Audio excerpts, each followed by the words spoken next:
Okay, so that's everything in palpation. So the next, and I like to use the little acronym IPPA. So inspection, which we covered, palpation, which we covered. Now we're going to go on to percussion, okay? So the technique that we're going to use, you can either use a reflex hammer or you can use your finger. You're going to gently tap thoracic cavity at very distinct areas, and you're listening for resonance, okay?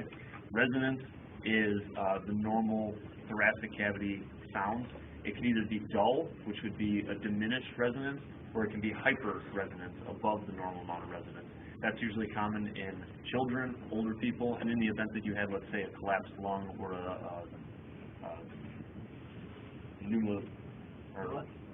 collapsed lung,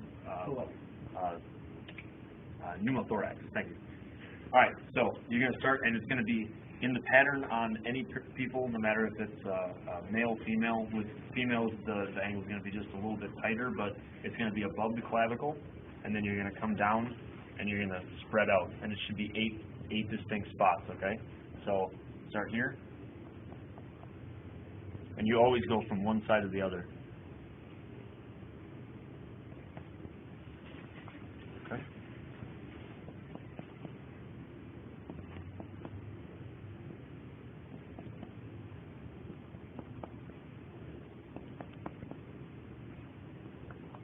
Okay, good. So 8 spots.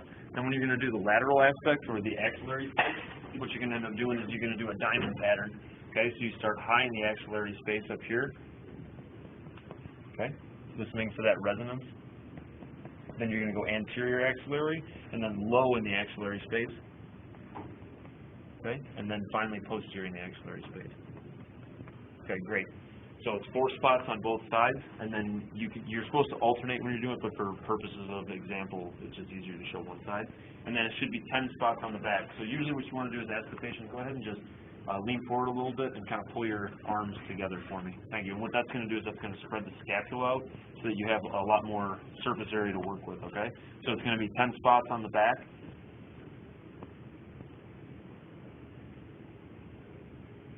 Okay, same thing, all right? And you're just listening for the hyperresonance or dullness, which could be an indication of consolidation. The next part, what you're going to do is, you're going to say, go ahead and just relax for a second. What we're going to do next is we're going to do a test for what's called diaphragmatic excursion. So what we're looking for is for the diaphragm, which is a muscle down here which aids in breathing, and the raising and lowering of that. So for that, what we have to do is we have to use percussion to find where the diaphragm ends and where it begins.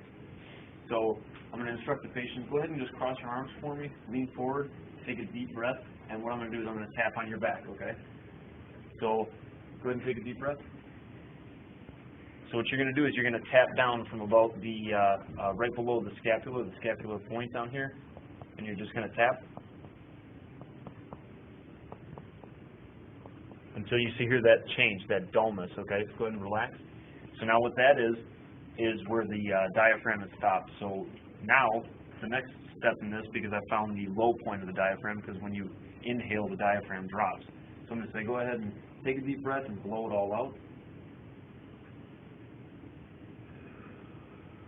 And I'm going to work back up from that spot. Dull, dull. I have that resonance again. So now that should be, go ahead and you can breathe normal. So I'm going to mark those spots, right? I'm going to mark the first spot and then work up from there. And that's going to give me my diaphragmatic excursion, okay? The right side is usually going to be a little bit higher than the left side because it sits on the top of the liver. So the normal distance for diaphragmatic excursion is 3 to 6 centimeters, all right?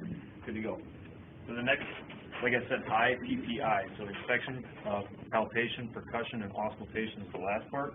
So what I'm doing is, I take my stethoscope, I'm going to listen in the exact same spots that I percussed in. And the things that I'm auscultating for, I'm listening for rhonchi, crackles, rubs, and wheezing, which are the 4, what they're called as adventitious lung sounds.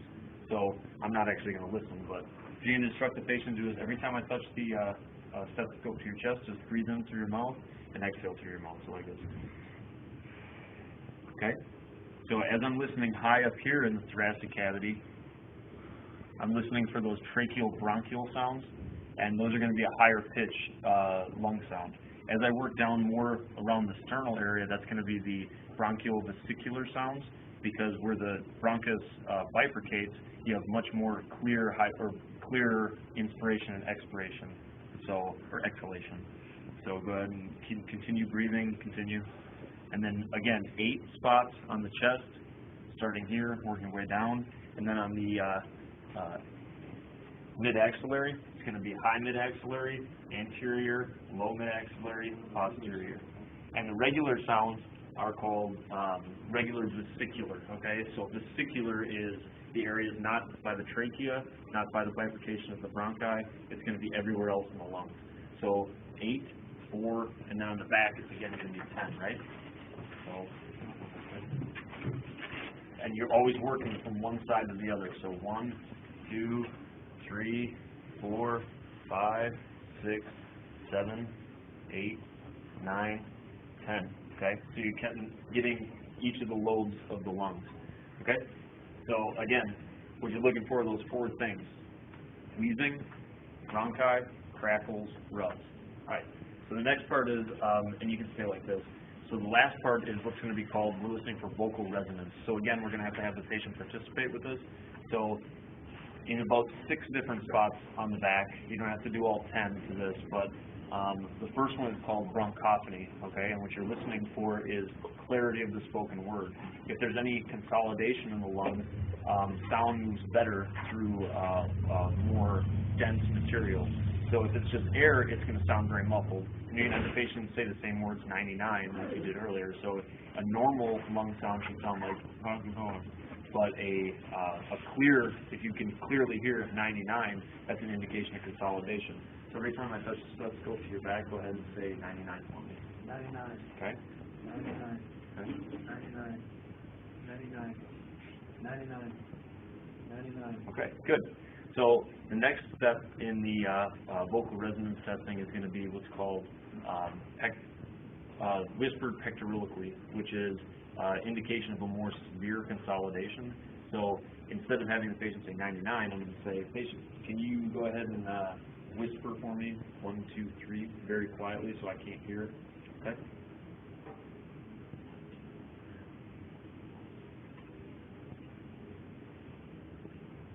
Okay, again, 6 times on the back, and what that's indicating is a more severe consolidation.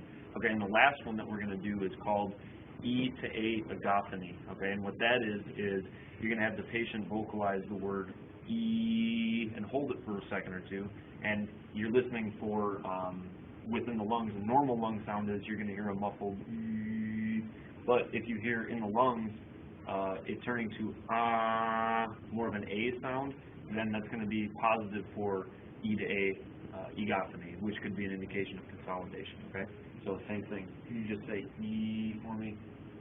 E, E, E. Okay, and the same thing. So 6 spots on the back, right? So, well, yeah. So you would hit high, high, mid, mid. Okay, so if you did catch that, that would be a positive A to E or E to A egophony, which would be maybe an indication of some sort of consolidation in that middle right lobe region. Okay, but that concludes the full chest exam from inspection all the way to vocal resonance testing, and that should be everything you need.